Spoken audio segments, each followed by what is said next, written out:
प्रेम से बोला शंकर भगवान की। अपना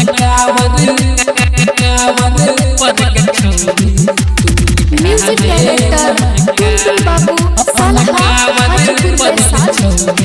रहत भोला जी के कृपा जल चढ़ाई बे हर साल रहत भोला जी के कृपा जल चढ़ाई बे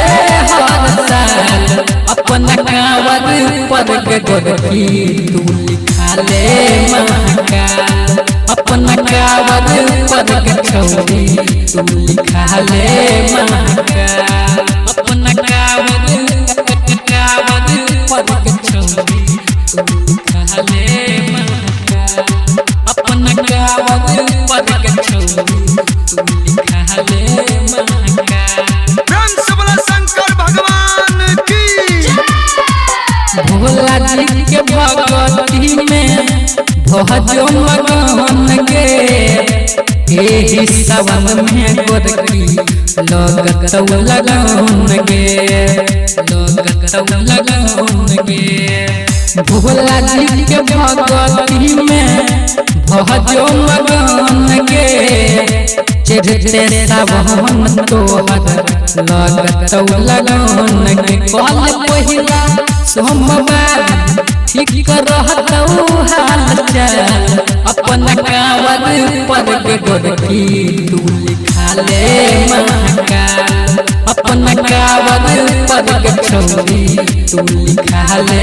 महाकाल अपना कांवर पर के छौरी तू लिखा ले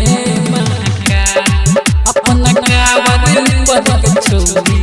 तू लिखा ले महाकाल। प्रेम से बोला शंकर भगवान की। भोला जी पे जल चढ़ाले मिलतौ निमन बद गे भोला जी के कृपा रहतौ नीक हेतौ भद गे भोला जी पे जल चढ़ाले मिलतौ निमन बद गे भोला जी के कृपा रहतौ नीक हेतौ भद गे कहबी नाही परतौ तोरा पौआ में छाल अपना कांवर पर के गोरखी तू लिखा ले महाकाल अपना कांवर पर के छौरी तू लिखा ले महाकाल।